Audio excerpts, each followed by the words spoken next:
Bank Kolhapur Maharashtra सभी निर्माण सदस्य के रूप में जुड़े हैं। सभी जुड़ने वालों का गुणायतन कमेटी हार्दिक अभिनंदन करती है, आपके इस सहयोग के लिए आभार व्यक्त करती है।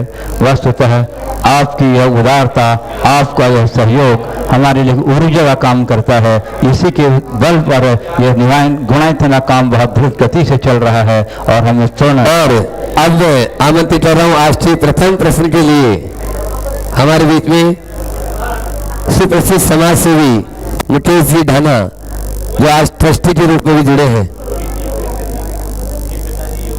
पिताजी पूछेंगे, मुकेश जी पूछेंगे। अच्छा, पहले पिताजी पूछेंगे। श्रीमान योगेश चंद्र जी ढाना, मटरोनिया सागर, परम पूज्य महाराज श्री के श्री चरणों में प्रथम प्रश्न के लिए। हाँ, साइड से आके खड़े होना। महाराज जी 4 लाइनें सुना है आचार्य श्री के ऊपर, तो 4 लाइनें 1 मिनट कर। नहीं, तीर्थ यात्रा के दौरान ट्रेन में चलते चलते ना तो भगवान मिलते हैं और ना गुरुजी मिलते हैं, तो क्या हम निर्माणी के दर्शन करके भोजन कर सकते हैं? देखिए, दर्शन आगम में 3 ही कहे, नीचे जाओ। दर्शन आगम में 3 ही कहे हैं। पहला, एकम जिन स्वरूपम बीयम उक्किट साव्यानम तो अवरठ्यान तय्यम चौथ लिंग दर्शनम नथी। जिन्होंने भगवान की मुद्रा को दर्शन कहा और उत्कृष्ट सावक को दर्शन कहा है और अवर स्थान में रहने वाले आरिकाओं को दर्शन कहा है। इसके अलावा और कोई दर्शन नहीं है। शास्त्र के दर्शन से दर्शन का नियम आचार्य के कथनानुसार नहीं पलता। इसलिए आप यात्रा करें और दर्शन के नियम का पालन करना चाहते हैं तो जहाँ दर्शन हो अपनी यात्रा को उसी हिसाब से करें, और यदि ये संभव नहीं है तो उपवास करें। बीच की शिथिलता नहीं। 9 देवता के अंतर्गत पूज्यता है शास्त्र की, लेकिन शास्त्र के दर्शन से आपकी दर्शन प्रतिमा का पालन नहीं होता, क्योंकि आचार्य कुंद ने 3 को ही दर्शन कहा और चौथ लिंग पूर्ण दर्शनम नथी ऐसा कह दिया, तो चौथा कोई दर्शन नहीं है। इसलिए कुंद का आचार्य के विधानानुसार हम उसे दर्शन की संज्ञा नहीं कह सकते। मुकेश। बोलिए परम पूज्य आचार्य गुरु विद्यासागर जी महाराज जी की जय। एक प्रश्न बहुत दिनों से मन में था, लगातार देखते रहते थे गुरु जी को। क्वेश्चन हमारा ये है कि जब नियमित रूप से हम मंदिर जाते हैं और मंदिर जाते समय हम देखते हैं कि जब अपन द्रव्य चढ़ाते हैं भगवान के सामने तो कुछ द्रव्य लोगों का नीचे गिर जाता है। उसको लेकर के हमारा मन था कि इसमें क्या करना चाहिए अपन को। और दूसरा इसके साथ एक प्रश्न और था कि गंधोदक कितने समय तक के लिए सही रहता है? बैठ जाओ। देखिए, जो भी प्रश्न करें प्रश्न की भूमिका न बनाए, और ये स्थान संकीर्ण है, इस रीति से आए कि आपकी पीठ देश के लोगों तक न जाए। आप बैठ के आएंगे और स्थान की संकीर्णता के अनुसार केवल प्रश्न पूछने के स्थान पर उठ के खड़े होंगे। ये बात ध्यान रखिएगा। आपने 2 प्रश्न पूछा है। पहला सवाल, द्रव्य चढ़ाते समय जो द्रव्य गिर जाए उसका क्या करें? गिरी हुई द्रव्य को नहीं चढ़ाएं, चढ़ाई हुई द्रव्य गिर जाए तो चिंता न करें, क्योंकि हम चढ़ा चुके हैं। फिर भी यथासंभव हमें सावधानी रखनी चाहिए कि वो गिरे नहीं, और गिर जाए बिखर जाए तो उसको आप थोड़ा समेट लें ताकि अन्न पर किसी की लात न लगे। पर वो हमने द्रव्य चढ़ा दिया, वो अर्पित हो गया, निर्माल्य हो गया। अब वो हमारे लिए ऐसा नहीं है कि उससे हम कोई अभिनय आदि की बात हो रही, पर पैर अनाज पर पड़ना उचित नहीं है। इसलिए यथासंभव उसका आप ध्यान रखें। गंधोदक का सवाल है तो ऐसे पूर्णतः उबले हुए जल से हम भगवान का अभिषेक करते हैं। आप अगर अभिषेक करते हैं तो 24 घंटा तक उसकी मर्यादा होती है और उसका असर होता है, लेकिन सब लोग बार बार उसमें हाथ डालते हैं तो मेरे समझ के अनुसार उसका असर धीरे धीरे कम होता जाता है। इसलिए आप मुझसे सलाह लो तो भगवान का अभिषेक होते ही तुरंत गंधोदक लो। सबसे उत्तम तो यह है जितनी जल्दी आप गंधोदक ले सके उतनी जल्दी गंधोदक लेने की कोशिश करो ताकि सारा कार्य अपना हो जाए। चलिए, इसके बाद में ईचल चरण जी से जो आज ट्रस्टी के रूप में जुड़े हैं और श्रीमान धनराज जी बाटलीवाल, श्रीमती मांझी देवी बाटलीवाल के सुपुत्र जूसी लाल जी, धनराज जी, पन्ना लाल जी, हुकुमचंद जी बाटलीवाल, इचल करण जी वाले जो सूत्रधार थे पहले, आज ट्रस्टी के रूप में अपनी सीट रहती थी। मेरा प्रश्न ये है कि कहते हैं कि जैसे जैसे पंचम काल बीतता जाएगा वैसे वैसे जरा सब चीज़ें हीन होती जाएगी, छठे काल में और भी हीन हो जाएगी। लेकिन देखने में आता है कि जब पहले शांति सागी महाराज के समय में इतने कम त्यागी थे, आज 1400 पीछे देखने को मिल रही है।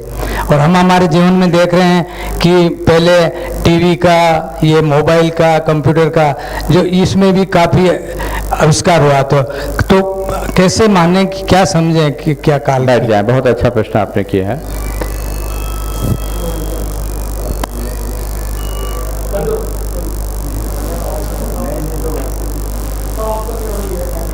सब सुधर जाएंगे जो जैनी कभी नहीं सुधरेंगे। धर्म सभा की मर्यादाएं नहीं जानते हैं। मंदिर में आओ, धर्म सभा में आओ, पहले मोबाइल को स्विच ऑफ करो। समझ गए? बजा दो इनके स्वागत में एक बार तालियां। आज से सब लोग नियम लो, जो यहाँ हैं वो और जो आगे सुन रहे हैं वो। कभी भी हम जब धर्म सभा में होंगे तो मोबाइल को एकदम ऑफ करके रखेंगे। सबको व्यवधान होता है, जहाँ तक हो लेके ही नहीं आओ, लेकिन अब वो तो जीवन का अंग हो गया है। गोद का बच्चा रोए तो उसको उठाने में फिर भी थोड़ा विलंब हो जाए, पर तुम्हारे जेब की डिबिया रोती है तो एक पल का विलंब नहीं होता। ये तो हाल है। आपने पूछा कि क्या प्रश्न था? पंचम काल में ह्रास होना चाहिए, विकास दिख रहा है। सच्चे अर्थों में ह्रास है। हाँ, पंचम काल में भी बीच बीच में कभी कभी कुछ ऐसा सुयोग बनता है जिसमें उत्कर्ष होता है। आज हम लोग पंचम काल में जन्म लिए, इसलिए हम अपने आप को क्षीण पुण्य कह सकते हैं, लेकिन फिर भी आचार्य विद्यासागर के युग में जन्म लिया, इसलिए अपने आप को महापुण्यशाली मानना चाहिए।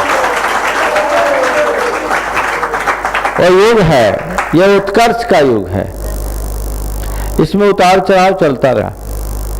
जहाँ तक तकनीकी विकास की बात है तो हम देखते हैं आज मनुष्य की बाह्य शक्तियाँ विस्तीर्ण हो रही है, उसकी आंतरिक शक्ति क्षीण हो रही है। मनुष्य का सत्व कम हो रहा है। आज के लोगों में ताकत नहीं होती। हमारे बाबा जी हैं 82 साल के। एक रोज की बात मैं आपको बताऊं, मेरे हाथों में दर्द था, वायु थी, तो लोग दबा रहे थे, तो जैसे हवा भरी टायर को कोई दबाए तो कोई असर नहीं पड़ता। जवान दबा रहे थे, मुझे कोई फर्क नहीं पड़ा। बाबा जी आके दबाए तो हमें कहना पड़ा थोड़ा धीमे दबाओ। ये पुराना चावल, समझ गए? ये चीज है जो 2 दिन के आहार के बाद 1 दिन उपवास करते हैं। सत्य दिनों दिन घटा है। आदमी का दिमाग तकनीकी रूप से विकसित हुआ है पर व्यवहारिक रूप से कमजोर हुआ है। पुराने जमाने में लाखों की गिनती, महाजनी गिनती पलों में लोग कर लेते थे। अब 2 और 3, 5 जोड़ने के लिए कैलकुलेटर चाहिए पड़ता है। एक संदर्भ बताऊं, पुरानी तकनीक और आज की तकनीक में कितना अंतर है।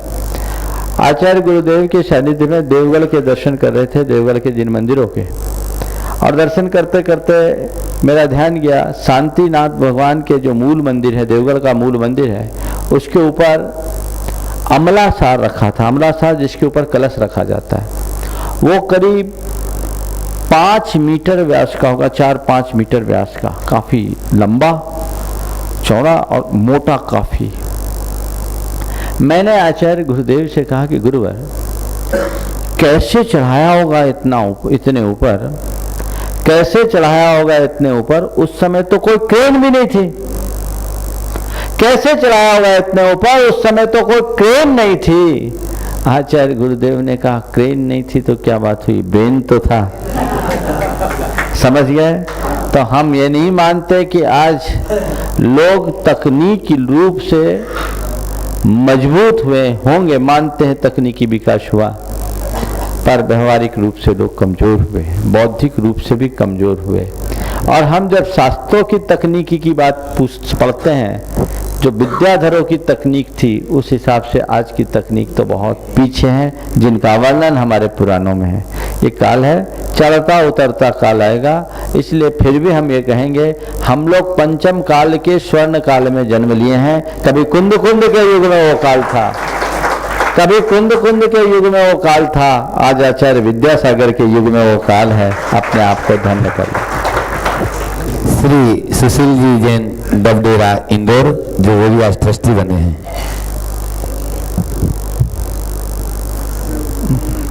महाराज श्री, देखा जाता है कि मैक्सिमम लोगों का आलू का त्याग रहता है। बहुत छोटा सा प्रश्न है, लेकिन उनकी छूट रहती है कि बाजार की कचौड़ी उसी कढ़ाई में से निकल के वो ग्रहण करते हैं। एक और दूसरा एक और निवेदन कि मैं आशान्वित हूं कि इंदौर नगर में आपके चरण पड़े, लेकिन कब तक हमें इच्छा इसकी इंतजार करना पड़ेगा, बताएं महाराज श्री। आलू छोड़ने वाले आलू की कढ़ाई की कचौड़ी खा लेते हैं। हम तो एक बार ऐसा हुआ, एक व्यक्ति एक पंगत में गया, आलू का त्याग था, संयोग तब आलू की ही सब्जी बनी थी। सामने वाला दुविधा में फंस गया कि क्या करे, तो बोला एक काम करो, कोई दिक्कत नहीं, थोड़ा कॉम्प्रोमाइज करते, मेरे आलू का त्याग है, झोल का त्याग नहीं है। तो ऐसा करो, तुम आलू मत देना, झोल झोल दे देना। अब वो झोल झोल परसने लगा, तो इसका नियम खराब ना हो जाए, इस मनोभाव से वो झोल डालते समय जो आलू लुढ़क के उसके पत्तल में आ रहे थे, उसे रोकने लगा। जब वो आलू को रोकने की चेष्टा किया, तो उसने कहा हद हो गई भाई, जो अपने आप आता है उसको क्यों रोकते हो। ये कहानी है आज की। भाई आप त्याग करो तो निष्ठा पूर्वक करो, समझ गए। इस तरह का त्याग करने का औचित्य नहीं है, इस पर ध्यान रखना चाहिए। हाँ, आगे। पंडित धन्नालाल जी शास्त्री, कानपुर। बैठे बैठे।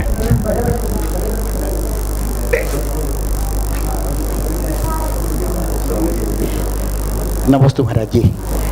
ये है कि घर में दाल चावल बनाते हैं, घर में दाल चावल बनाते हैं, उसमें भी कहा जाता है कि हिंसा यानी कर्म का आश्रय होता है। और मंदिर में भी चावल धोते हैं, तो लोग कहते हैं कि उसमें भी कर्म का आश्रय होता है। बल्कि एक पंडित जी जो दूसरे संप्रदाय के थे, वो उनने समान कह दिया कि दोनों एक सही है, कोई अंतर नहीं इसमें। लेकिन इसमें मैं थोड़ा सा ये चाहता हूँ कि तत्वार सूत्र में जो सांप्रदायिक आश्रय और ईरिया फता, आपके प्रश्न का आशय मैं समझ गया, अब बैठ जाए। आपने पूछा है कि घर में दाल चावल धोते हैं उसमें और मंदिर में दाल चावल धोते हैं उसमें क्या एक आश्रय है। मैं आपसे केवल इतना ही कहता हूँ, दोनों में उतना ही अंतर है जितना किसी को गाली देने में और भगवान का गीत गाने में। गाली दोगे पाप का आश्रय होगा और गीत गाओगे तो पुण्य का आश्रय होगा। घर में जो दाल चावल धोते हो पापाश्रय का काम है, आरंभ की क्रिया है। अब भगवान की पूजा अर्चा के लिए जो तुम द्रव्य धोते हो, वो साथी से पुण्य के बंध का कारण है, ये चीज समझना। इसलिए इन दोनों को कहीं से समान मानना कतई उचित नहीं है। आगे। सटुन दीदी सागर, फिर उसके बाद रविकांत जैन सागर तैयार रहेंगे। चलो, नहीं है तैयार। हाँ, कल पूछ दूसरे को। लता डबडेरा जो आज ट्रस्टी बने हैं, ये धर्मपत्नी सुशील जी डबडेरा इंदौर। नमस्ते महाराज जी। मेरा प्रश्न है महाराज जी, जब हम वंदना के लिए जाते हैं और आजकल डाक बंगला पे खाने पीने और हर तरह के जो व्यवस्था हुई है, वो क्या सही है? ये व्यवस्था इसलिए हुई कि वंदना करने वालों की अवस्था बिगड़ गई है। पहले लोगों में ताकत रहती थी, आनंद से वंदना करते थे बिना खाए पिए। अब लोगों की बैटरी डाउन हो जाती है तो ऊपर चढ़ते ही शुरू हो जाते हैं। कई लोगों की तो हालत ये होती कि 1 किलोमीटर भी नहीं चढ़ते और डालना शुरू कर देते हैं और डाल डाल के खुद निढाल हो जाते हैं। मामला गड़बड़ है। शक्ति के अनुरूप करो। उत्तम तो यही है कि आप पर्वतराज की वंदना करते समय कुछ भी न खाओ न पियो, और यदि ऐसा संभव नहीं है तो फिर आप पर्वतराज की वंदना के लिए जब भी जाओ कोशिश करो हम केवल जल लेंगे, वो भी शुद्ध जल। इतना भी संभव नहीं है तो ये लें कि हम जल के अलावा अगर कुछ लेंगे तो सूखे फल लेंगे, अनाज नहीं लेंगे, और वो भी अपने हाथ से ले जाया हुआ शुद्ध। और वो भी संभव नहीं तो जो आप अपना भोजन ले जाओ वो करो, और वो भी संभव नहीं तो जहाँ शुद्ध उपलब्ध है वो करो। हम क्या करें? व्यवस्था तो आपकी अवस्था के पीछे है। हमेशा से भाता घर के पहले किसी को कुछ चाहिए नहीं पड़ता था, अब तो ऊपर से ही चालू हो जाता है। और आप इसका सवाल करते हैं डाक बंगला का। डाक बंगला में तो लोगों के सौजन्य से मिल रहा है, पर आप लोग अपने जेब खर्च करके जो खाते हो और क्या क्या अभक्ष खाते हो उसका तो विचार करो। पर्वतराज पर अभक्ष खाना महान पाप का कारण है। चलिए। अरविंद जी जैन भोपाल, भ्राता हैं आदिश जी जैन भोपाल जो ट्रस्टी हैं। नमस्ते महाराज जी। ये देखा जाता है मूलनायक जो प्रतिमाओं के जल से अभिषेक नहीं होते, गीले अंगूठे से अंगूठा जाता है, तो एक व्यक्ति ने अगर उसको अंगूठ दिया तो वो गंदों तक हो गया वो जल, तो उसी जल अंगूठे से दूसरे व्यक्ति अंगूठता है, तो क्या उचित है? देखिए, भगवान का प्रक्षाल कोई एक व्यक्ति कर ले, हर व्यक्ति को करना उचित नहीं है, लेकिन लोग अपनी भावना को नहीं रोक पाते, इसलिए अतिरेक में ऐसा हो जाता है। इसको जितना सीमित करो उतना अच्छा है। आगे। हाँ, चंद्रकांता रविकांता जी जैन सागर, उसके बाद में मुरादाबाद के अभय कुमार जैन तैयार रहेंगे। महाराज श्री, दर्शन प्रतिमा में दर्शन का होना आवश्यक है या देवशास्त्र गुरु पर श्रद्धा और तत्वों का श्रद्धान जरूरी है? मतलब दर्शन प्रतिमा वास्तव में क्या है दोनों में? आचार्य समंतबद्ध महाराज ने दर्शन प्रतिमा का स्वरूप निरूपित करते हुए लिखा है, सम्यक दर्शन शुद्ध संसार शरीर भोग निर्विन्न पंच गुरु चरण शरण दर्शनिक तत्व पथ गुह्य। जो शुद्ध सम्यक दर्शन का पालन करता है, संसार शरीर और भोगों के प्रति जिसके मन में उदासीनता का भाव है, निर्वेग है, और पंच परमेष्टि के चरणों को जिसने शरण बना लिया है, वो दार्शनिक श्रावक है जो तत्व रूप पथ को ग्रहण करता है। तो ऐसे दर्शन शब्द से ही ये समझ में आता है कि हम जिन दर्शन का पालन करें और इसका निर्वाह होना चाहिए, और यही आचार्य महाराज का भी अभिमत है। बिना देव दर्शन के दर्शन प्रतिमा का पालन नहीं होता। आगे। हाँ भैया पूछो भैया। अभय जी मुरादाबाद, महाराज विजय जी डंडवाल गुवाहाटी तैयार रहेंगे। महाराज जी, हमारा 2 जापों का नियम है, नमोकार मंत्र की नियमित मैं करता हूँ। अगर पूरे उच्चारण से हम करते हैं तो 7 से 10 मिनट का समय कम से कम लगता है। कभी भी जल्दी में हो तो क्या 80 आयुषा या ओम का जाप करके हम निकल सकते हैं? आपके जिस मंत्र के जाप का नियम है उस मंत्र को पूरा करें, शॉर्टकट ठीक नहीं है। धन्यवाद। चलिए। आज जो इतना बड़ा ये विधान शुरू हुआ है उसके ध्वजारोहण करता है श्रीमान विजय जी डंडवाल गुवाहाटी, मंत्री गुवाहाटी ब्रह्मग्रंथ समाज। महाराज जी, मेरा प्रश्न ये है कि एक व्यक्ति को भगवान का अभिषेक कितने बार करना चाहिए? क्या एक व्यक्ति को अभिषेक ज्यादा बार करने से पुण्य का बल ज्यादा होता है क्या? एक ये है। दूसरा प्रश्न ये है, क्या अभिषेक भी पूजन का अंग है क्या?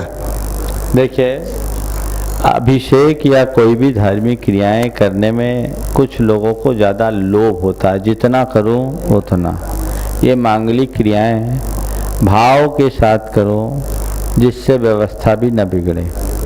आज यद्यपि देवलोग तो भगवान का घंटों अभिषेक करते रहते हैं, समझ गए? तो वो देव हैं, क्षीर सागर का जल है, उनके सामने दूसरे प्रकार की समस्याएं नहीं होती।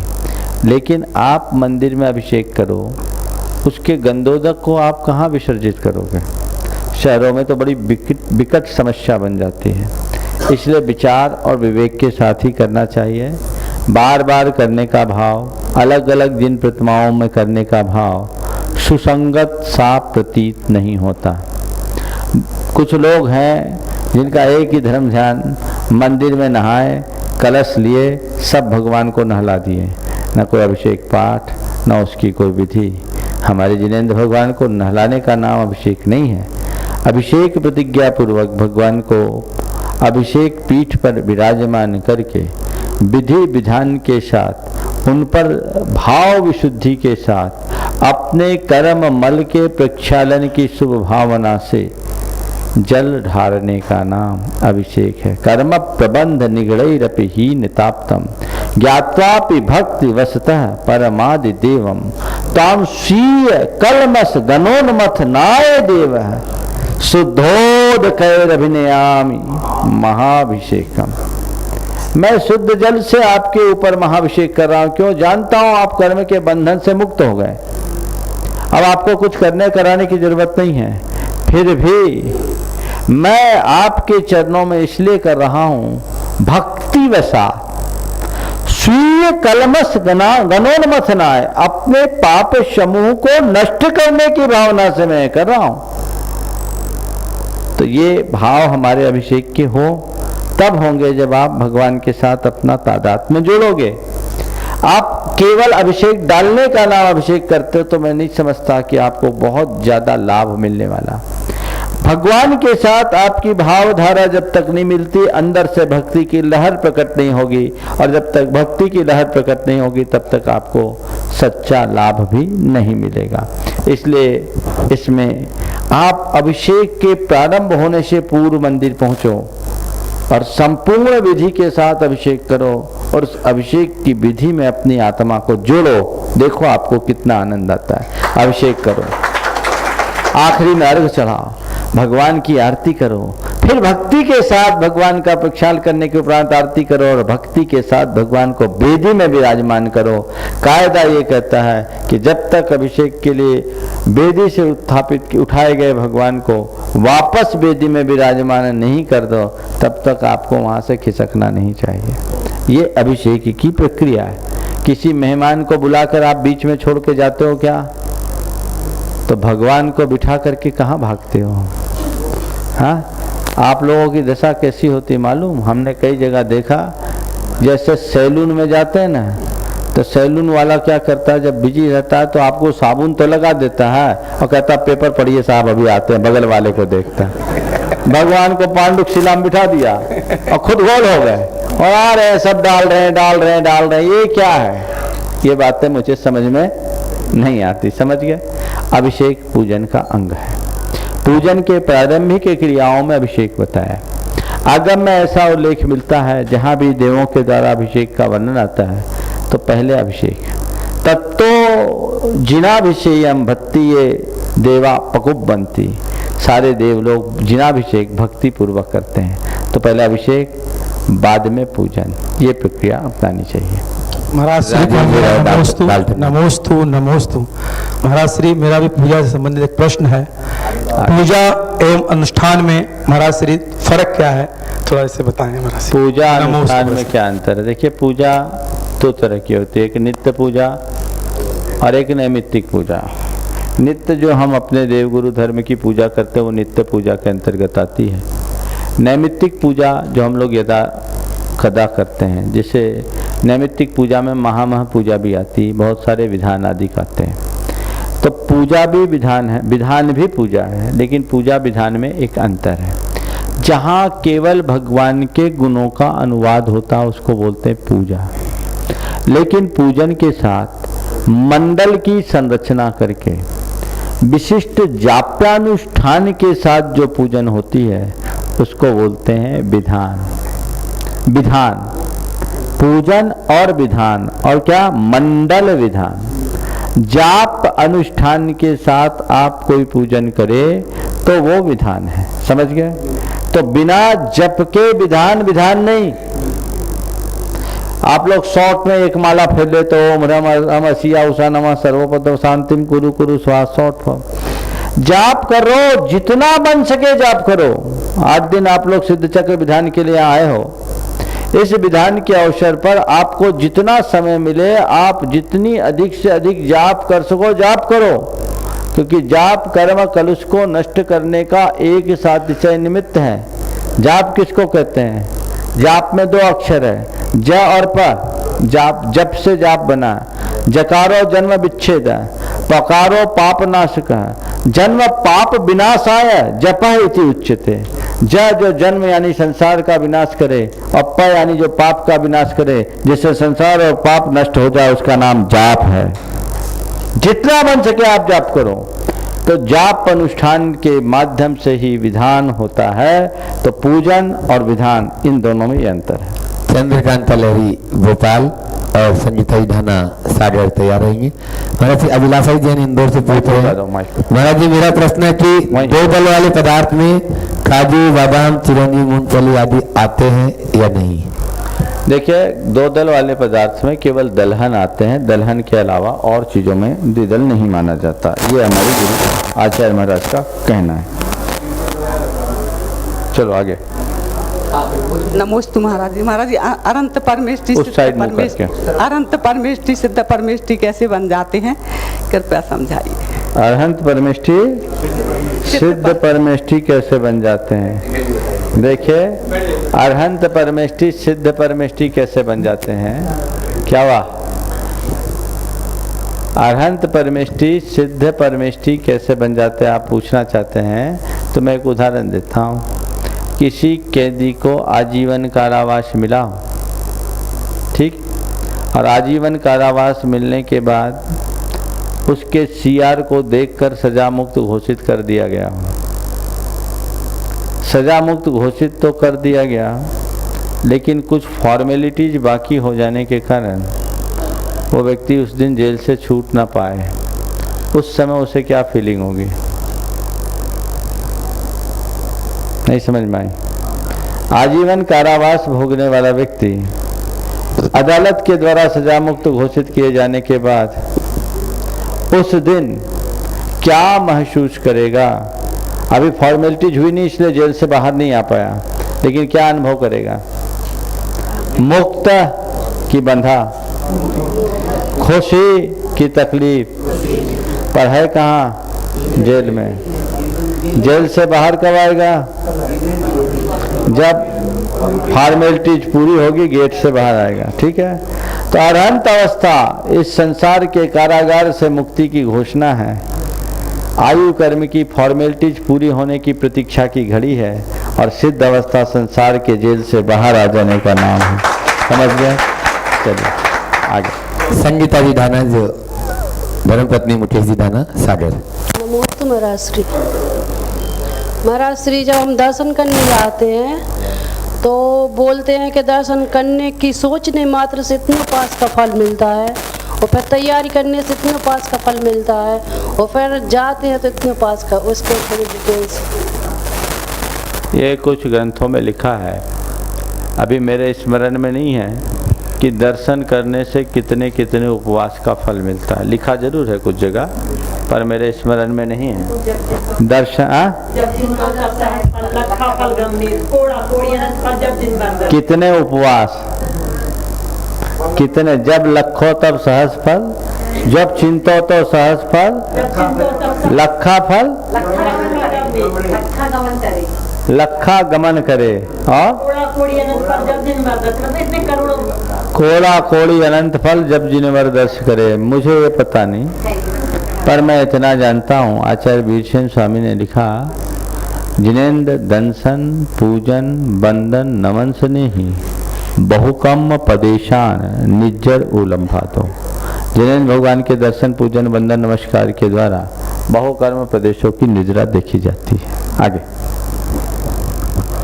डॉक्टर अंशु जैन सागर तैयार है। आरजे जैन दिल्ली आ गई है? नहीं।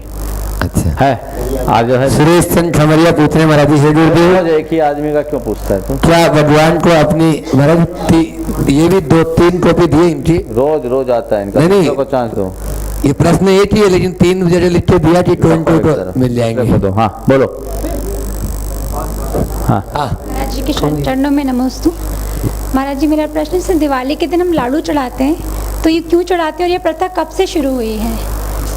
हमने जब से होश संभाला तब से देखा है। नहीं वही मतलब वो कब से? ये बड़ी प्राचीन परंपरा है। नैवेद्य के रूप में मोदक, मोदक हमारी संस्कृति का सर्वश्रेष्ठ मिष्ठान। अच्छी खुशी के अवसर पर मुंह मीठा किया जाता था लड्डू के माध्यम से। आजकल भले उसके स्थान केक लेता जा रहा है, लेकिन हमारे यहाँ मोदक की पुरानी परंपरा रही है और ये प्राचीन काल से होता रहा है। इसका कोई ऐतिहासिक तथ्य मेरे सामने अभी तक नहीं आया, लेकिन है ये परंपरा अति प्राचीन। हाँ पूछो। आरजू जैन दिल्ली। इधर से। नमोस्तु।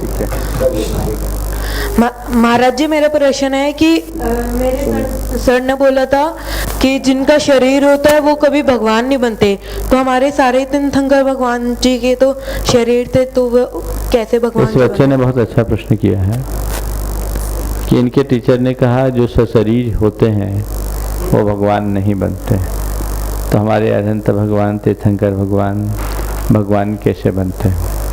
सबसे पहले बात समझो, भगवान का मतलब क्या होता है? भग यानी ज्ञान। जिन्हें ज्ञान की परिपूर्णता प्राप्त हो जाती है वो भगवान कहलाते हैं। पूर्ण ज्ञान के धनी को भगवान कहते हैं। जैन धर्म कहता है अप्पा सो परमप्पा, आत्मा और परमात्मा में कोई अंतर नहीं है। अंतर केवल विकार और निर्विकार होने का है। जब तक हमारी आत्मा में विकार होते हैं हम संसार में रहते हैं, और जब हमारे विकारों का अंत हो जाता है हम निर्विकारता को प्राप्त कर लेते हैं, तो हम परमात्मा